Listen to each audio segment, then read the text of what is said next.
मला इतका जास्त राग आला. नंतर जेवणासाठी हे काही बनवलं. हॅलो फ्रेंड्स, कसे आहात सगळे? मी प्रतीक्षा पुन्हा एकदा तुमचं सर्वांचं अगदी मनापासून आपल्या यूट्यूब चॅनलवर स्वागत करते. तर आता संडे आहे आज, आणि संडे तर सगळ्यांचाच नेहमी खूप आळशी असतो. तर खूप जास्त कंटाळा आलेला असतो सगळ्यांना संडेचा. आणि आजचा संडे तर जरा जास्तच लेझी आहे, कारण ना उठायला आज खूप जास्त लेट झालं. रात्री हे बाहेर गेलेले होते आणि यायला खूप जास्त उशीर झाला. तर त्यामुळं तर काल काय झालं ना, शनिवार होता आणि आता श्रावण शनिवार आहेत. तर हे शनिवार धरतात पहिल्यापासूनच. तर श्रावण शनिवारी दरवेळेस ते काय करतात, भद्रा मारुतीला जातात. तर काल पण गेले आणि नंतर मग काही फ्रेंड्ससोबत वगैरे पण तिकडंच जेवण करून आले. आणि इकडं मी म्हणजे मला काल ना व्हिडिओ शूट करायचा होता, एक कालचा पोस्ट जो व्हिडिओ केलेला आहे तर तो. तर त्यासाठी माझा खूप जास्त टाईम गेला आणि खूप मोठा व्हिडिओ बनला तो. तर माझा खूप टाईम गेला. पण मग म्हणलं की मला खूप जास्त कंटाळा आलेला होता स्वयंपाक करायचा वगैरे. पण यांना शनिवार होता ना, तर मग म्हणलं की आपण असं काही पण बनवायला चालत नाही. असं तरी म्हणजे एरवी आपण काही एक भाजी पोळी बनवू शकतो, पण शनिवारी ना थोडंसं वरण भात भाजी व पोळी असं सगळा स्वयंपाक लागतो. तर हे गेले भद्रा मारुतीला आणि मला खूप लेट झालं. तर मला व्हिडिओ एडिट वगैरे करायलाच ना 7 वाजले. आणि मग नंतर मग बघितलं तर यार हे यायचा टाईम झाला. म्हटलं आता हे येतील लवकरच. तर स्वयंपाक रेडीच नव्हता आणि इतका घाई गडबडीमध्ये मी स्वयंपाक, वरण लावलं, पोळ्या भात वगैरे इतकं घाई गडबडीमध्ये स्वयंपाक केला. आणि नंतर मग स्वयंपाक सगळा आवरला. आणि हे काही म्हणजे यांचा फोनच लागत नाही एकतर. आणि खूप वेळ फोन ट्राय केला आणि यांनी मला फोन पण नाही केला. पण यांना उशीर होणार होता. आणि नंतर मग हे ना जेवण पण करून आले तिकडूनच. तर मला इतका म्हणजे राग आला खूप जास्त. म्हणलं एकतर मला सांगितलं नाही, मला एकतर यायला यांना खूप 10 वाजले आणि मी उपाशीच बसले. मी म्हणलं की म्हणजे मला खूप जास्त भूक लागली होती, पण मी म्हणलं आता यांना उपवास आहे आणि यांच्या पहिले कसं जेवायचं आपण. तर त्यामुळे मी जेवण पण नाही केलं. तर म्हटलं आता हे आल्याच्या नंतरच दोघंजणं करूया. आणि हे यांना काय वाटलं की आता मला खूप जास्त राग येईल की मी जेवण करून आलो आहे वगैरे असं. तर मग आल्याच्या नंतर चांगलं एक्सप्लेन करून हिला सांगता येईल म्हणून ते काही बोललेच नाही. त्यांनी थोडंसं इग्नोर केल्यासारखं केलं. आणि नंतर आल्यानंतर ते म्हणले मी जेवण करून आलं. मला इतका जास्त राग आला, कारण म्हटलं यार इतकं पंचपक्वान्न बनवण्याची काही गरजच नव्हती ना. मी नुसतं काहीतरी बनवलं असतं, खिचडी वगैरे माझ्यासाठी. मी खूप जास्त कंटाळा आलेला होता मला असं पण. आणि खूप घाई गडबडीत स्वयंपाक बनवला होता. तर त्यामुळं पण मग ठीक आहे, कधी जात नाहीत ते बाहेर, फर्स्ट टाईमच गेले. तर म्हटलं तर तुम्ही तेवढं फक्त सांगायला पाहिजे होतं मला, कारण मग मी एवढं काही सारं बनवलेलं नसतं. आणि नंतर मग आल्यानंतर त्यांना खूप वाईट वाटायला लागलं की यार, ते म्हणे मला वाटलंच होतं की तुला म्हणजे वाईट वाटन खूप की मी एवढा स्वयंपाक केला असं तसं. म्हणून म्हणलं आल्यानंतर मी असं सांगून देईल तुला, व्यवस्थित एक्सप्लेन करेन. पण म्हणलं यार मी आता 10 वाजेपर्यंत तशीच बसले ना, की नाही तर मी जेवण वगैरे करून बसले असते. आणि एकतर एवढी चिडचिड व्हायला लागली माझी. पण ठीक आहे म्हटलं, कारण नेहमी नाही जात ते, खूप फर्स्ट टाईमच गेले होते. आता फ्रेंड्ससोबत वगैरे असं कधी जास्त जातच नाही. म्हटलं आता ठीक आहे, नेक्स्ट टाईम मला सांगून जायचं. नंतर मग आल्यानंतर सगळं आवरणं वगैरे आणि नंतर मग झोपायला खूप जास्त टाईम झाला. तर आजच्या दिवसामध्ये काय काय होतं हे तर मी तुमच्यासोबत शेअर करते. व्हिडिओ शेवटपर्यंत बघा आणि अजून चॅनलला सबस्क्राईब केलेलं नसेल तर चॅनलला सबस्क्राईब करा. तर आता उठलेले आहे, संडेची मॉर्निंग लेझी एकदम. आणि रोजचंच काम आपलं जे आहे ते डेली रुटीनमध्ये. आता हे कमळाचे बीला एवढं सारं असं हे आलेलं आहे, एवढा कोंब आलेला आहे. आणि काही बाकीचे झाडं बघितले तर हे जे झाडं आलेले ते आहेत, पण आहे ना हे आता झेंडूचे हे कधी उगवतात काय, म्हणजे माझ्याकडून वेट केल्या जात नाही बिलकुल पण. तर हे झाडं बाकीचे कधी उगवतात तर, आणि उगवतील पण का नाही काय माहिती. मी रोज बघते त्याला, पण त्याच्यामध्ये काही चेंज दिसत नाही आहे. इकडे कोरफड आहे ना, तर कोरफडचे मस्तपैकी त्याला कोंब आलेले आहे बघा. कोरफडीचे 2-3 पानं असे उगवत आहेत. आणि हे काही मिरच्यांचे वगैरे झाडं पण असे एक्स्ट्रा उगवलेले, हे पण छान झालेले. आणि अजून हे काही मिरच्याचे लावलेले होते. तर हे पण मनी प्लांटचं झाड खूप छान झालेलं आहे, एकदम वेल वाढतो आहे त्याचा. आणि हे जे झाड आहे ना, तर याला मस्त असं कोंब आलेलं आहे, बहुतेक हे झाडाचंच आहे. आणि याला असे छोट्याले छोट्याले पानं पण आलेले आहेत अजून बघा. हे एक्स्ट्राचे नवीन पानं आहे, पहिले नव्हते. तर मस्तपैकी हे आता वाढतं आहे थोडं थोडं. आणि मला तर खूप भारी वाटतं असं काही नवीन एखादं पान वगैरे आल्यावर. आणि खालून एक असं कोंब पण आलेलं आहे. हे टोमॅटोचे झाड पण एवढे सारे वाढलेले आहेत अजून. आणि हे एक झाड आहे आता मिरचीचं आहे का सदाफुलीचं आहे मला ते समजत नाही आहे. परत मी त्या दिवशी हे आणलं होतं एक पर्पल हार्टचं, आणि हे पण एक मिरचीचं वाढते. तर आता हे काही मिरचीचे रोपं आहेत. हे मोरपंखीचं झाडसुद्धा छान लागले. आणि कढीपत्ता वगैरे हे तर लागलेलंच आहे. आणि आता मोगऱ्याला पण जवळपास रोज 1-2 दिवस आडलं की फूल येऊन जातं. आणि हे छोटंसं आहे तर बहुतेक तुळस उगवली आहे. मी काही मंजुळा टाकलेल्या होत्या तर. आणि रोजच्या प्रमाणे आता सकाळी सकाळी झाडांना पाणी टाकते. तर रोज पाणी टाकते, पण लगेच असे एकदम कोरडे कसं काय होऊन जातं काय माहिती आता. कारण आहे ना, गॅलरीमध्ये आता खूप चांगलं ऊन यायला लागले आणि बहुतेक त्याच्यामुळेच रोज पण म्हणजे खूप 4-5 तास तरी कमीत कमी ऊन भेटते सगळ्या झाडांना. म्हणजे चांगलीच गोष्ट आहे, कारण त्याच्यामुळेच फुलं वगैरे पण येतात. पण मग पाणी खूप जास्त टाकावं लागते. तर बघा आता हे मी ऑलरेडी टाकलेलं पाणी आहे तरीसुद्धा पूर्ण आटून गेले त्याच्यामध्ये. आता परत टाकते मी पाणी त्याच्यामध्ये.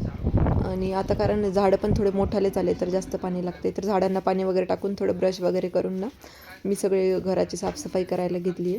आता झाडझूड वगैरे करते, आपली जी रोजची झाडझूड असते ते. आणि सगळ्या रूम वगैरे ना स्वच्छ केल्याशिवाय मग बाकी काही कामाला लागता येत नाही. सगळ्यात फर्स्ट म्हणजे आता झाडांना पाणी वगैरे टाकल्यानंतर लगेचच सगळी साफसफाई करायची. साफसफाई झाल्याच्या नंतर ना दूध पण आलेलं होतं तोपर्यंत. आणि दूधवाल्यानं दूध दिल्याच्यानंतर दूध उकळायला ठेवलं थोडं, कारण रोज ते तापवावं लागतं. आणि नंतर इकडे मी जे काही कालचं दूध उरलेलं होतं तर त्याच्यावर स्वतःसाठी पिण्यासाठी ठेवते आहे. तर मी म्हणजे आजी वारल्यानंतर चहा सोडलेला होता, म्हणून मग मी तेव्हापासून एक टाईम दूध आणि एक टाईम कॉफी घेते, किंवा मग म्हणजे एक टाईम बोर्नविटा घेते आणि एक टाईम कॉफी घेते. तर मग माझ्यासाठी दूध ठेवलं आहे. आता हे साहेब तर काही उठलेले नाही आहे, तर मीच दूध घेऊन घेते. आणि आता इकडे बोर्नविटा घेते आहे दूध गरम करून. आणि सकाळी चहा किंवा कॉफी असं काही ना काही पाहिजेच, त्याच्याशिवाय मग असं फ्रेश एकदम वाटत नाही. तर आता बोर्नविटा घेते आणि बाकीचे काही कामं मग आता राहिलेली तर ते करते. त्यांना 2-3 दिवसापासून काय होतं आहे, माझी किचनची जी बेसिन आहे त्याच्यामध्ये काहीतरी अडकलेलं आहे बहुतेक. ते पाणी जातं आहे, पण ते ना असं हळूहळू जातं एकदम स्लो. तर मी काय करते, पाणी गरम होण्यासाठी ठेवते इकडं. गरम पाणी मुळे थोडंसं ना ते क्लीन होऊन जातं, जे काही साचलेलं वगैरे असेल त्याच्यामध्ये काही अडकलेलं असेल तर. तसं पाणी जातं आहे, पण जे काही छोटाले पार्टिकल्स वगैरे असतील बहुतेक त्याच्यामध्ये, तर त्याच्यावर आहे ना असं एकदम थोडं गरम गरम पाणी टाकलं तर मग ते एकदम काही गॅस वगैरे धरलेला असेल तर मोकळं होऊन जातं ते ना. म्हणून मग आता बेसिनमध्ये थोडं गरम पाणी टाकते. आता लगेचच बघा थोडंसं म्हणजे थोडं फास्ट पाणी जायला लागलं एकदम. पाणी टाकलं आता खाली जातं. उठा ना, उठा.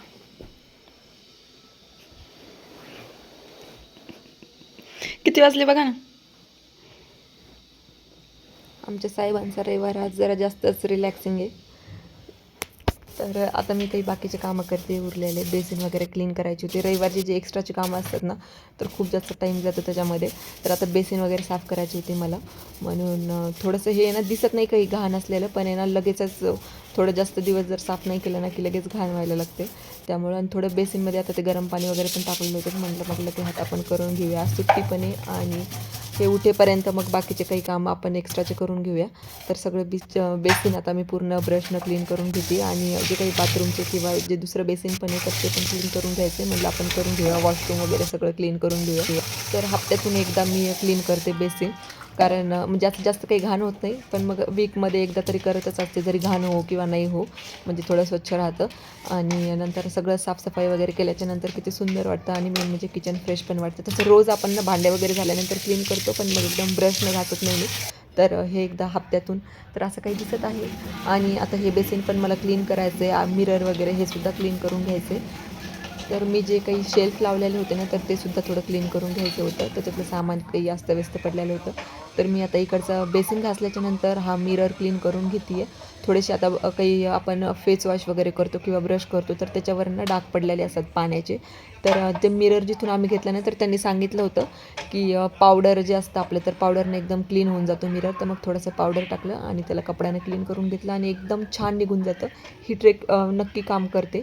जर तुम्ही पण तुमच्याकडं आता बेसिनवर मिरर असतीलच आता सगळ्यांकडं, तर जर त्याच्यावर डागं वगैरे पडलेले असतील ना, तर थोडंसं आपलं जे टाल्कम पावडर असतं तर ते थोडंसं टाकायचं आणि एकदम क्लीन होऊन जातं त्याने. एकदम कपड्यानं पुसल्याच्यानंतर एकही डाग राहत नाही. तर मिरर वगैरे क्लीन केल्याच्यानंतर आता खालचा शेल्फ मी पूर्ण क्लीन करून म्हणजे व्यवस्थित अरेंज करून घेते आहे.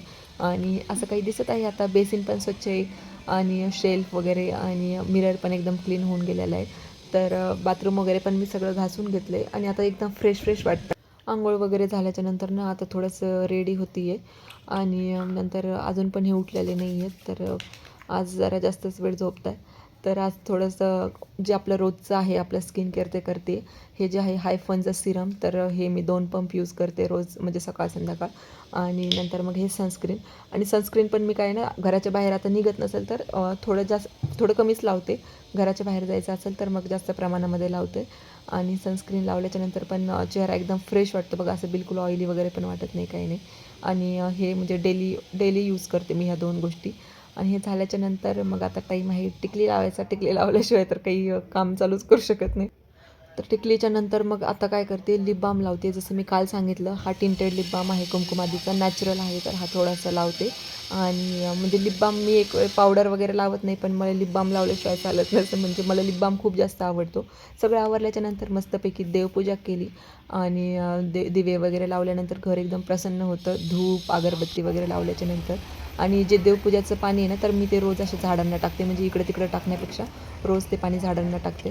तर आता कालचे रात्रीचे इतका सारा स्वयंपाक उरलेला होता ना, तर पोळ्या पण खूप साऱ्या उरलेल्या होत्या. तर मी आता नाश्त्यासाठी बनवते. नाश्ता नाही, म्हणजे आता लंचचाच टाईम झालेला आहे, कारण की आज संडेमुळे खूप उठायला वगैरे लेट झाले. आणि त्यांचं पण अजून काही आवरलेलं नाही आहे. आणि कालच्या खूप साऱ्या पोळ्या उरलेल्या होत्या, कारण हे बाहेरून जेवण करून आले होते. तर त्यामुळे म्हटलं आज चुरमा करूया पोळ्यांचा, कारण खूप साऱ्या पोळ्या होत्या आणि तेवढ्या पोळ्या काही फेकू शकत नाही. तर त्यामुळं. आणि जे काही अन्न वगैरे, म्हणजे मला सगळ्यात जास्त कंटाळा कशाचा येत असेल तर तो म्हणजे काही अन्न वगैरे असं फेकून देणं. तर ते बिलकुल आवडत नाही आम्हाला दोघांनासुद्धा. तर म्हटलं आपण चुरमा करूया, नंतर मग काही लागलं तर परत बनवून खाता येईल. तर चुरमाची रेसिपी ना मी ऑलरेडी तुमच्यासोबत शेअर केलेली आहे. जर तुम्हाला बघायची असेल तर पहिले काही व्हिडिओज आहेत. आता मी याच्यावर काही दाखवू शकणार नाही, कारण की खूप लाँग व्हिडिओ बनेल याचा. तर मी चुरमाची रेसिपीचं आहे ना, लिंक तुम्हाला खाली याच्यामध्ये शेअर करते, तर तुम्ही डिस्क्रिप्शनमध्ये चेक करू शकता. इतक्या साऱ्या पोळ्या उरलेल्या आहे आणि एवढ्या काही टाकून नव्हतं देऊ शकत आता. तर अशा प्रकारे मी बनवलेला आहे चुरमा. जास्त टेस्टी, म्हणजे आमच्या दोघांचा पण फेवरेट आहे, म्हणून पोळ्यांचं काही टाकून देण्याचा काही प्रश्नच येत नाही. आणि नंतर मग असं काही झालेलं आहे नाश्ता. तर आमचं जेवणच होऊन जातं एवढ्यामध्ये, कारण खूप जास्त आहे. तर मग दोघांनी खाऊन घेतलं. आणि कपडे लावायचे बाकी होते आज संडेचे. परत मी 4-5 दिवसाचे कपडे असे साठवून देते आणि एकत्रच लावते सगळे 4-5 दिवसाचे, कारण मग बार रोज मशीन लावायचं काम नाही. तर मशीन तर ऑटोमेटेड आहे, फक्त त्याला एकदा टायमर वगैरे सेट करून द्यायचं. आणि नंतर मग सगळे कपडे वगैरे टाकून दिले. आणि कपडे तसे भरपूर होते, त्यांचे काही होते, माझे काही होते ड्रेस. पण ॲट अ टाईम ते निघून जातात सगळे एकदाच लावल्याच्या नंतर, कारण ना मशीनचा टाईम आहे ना, जितका टाईम 2 कपड्यांसाठी लागतो, तर तितकाच टाईम 4 कपड्यांसाठी पण लागतो. त्यामुळं मग एकत्रच लावते मी. आणि सगळे कपडे टाकून झाल्याच्यानंतर 15-20 मिनटं किंवा अर्धा तास त्याच्यावर टायमर जेवढा लावलेला आहे, तर तेवढं कपड्यांच्या हिशोबानं तेवढा टाईम आपण हे लावून देतो, मशीन लावून देतो. आणि आता डिटर्जंट टाकायचं होतं, तर डिटर्जंट टाकल्याच्यानंतर मी सॉफ्टनर वगैरे असे रोजच्या कपड्यांना काही यूज नाही करत. जर काही नवीन वगैरे असेल तरच यूज करते.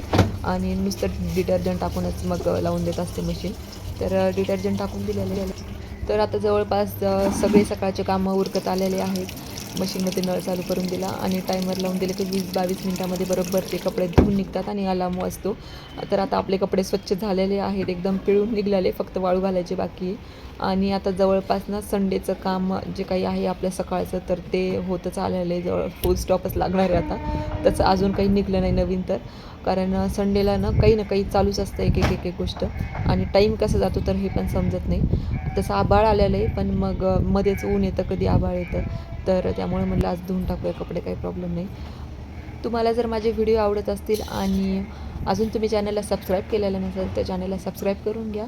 आणि असंच मला फॉलो करत राहा. असेच नवीन व्हिडिओज चॅनलवर येत राहतील. आणि भेटूया अशाच एका छानशा नवीन व्हिडिओमध्ये. तोपर्यंत बाय.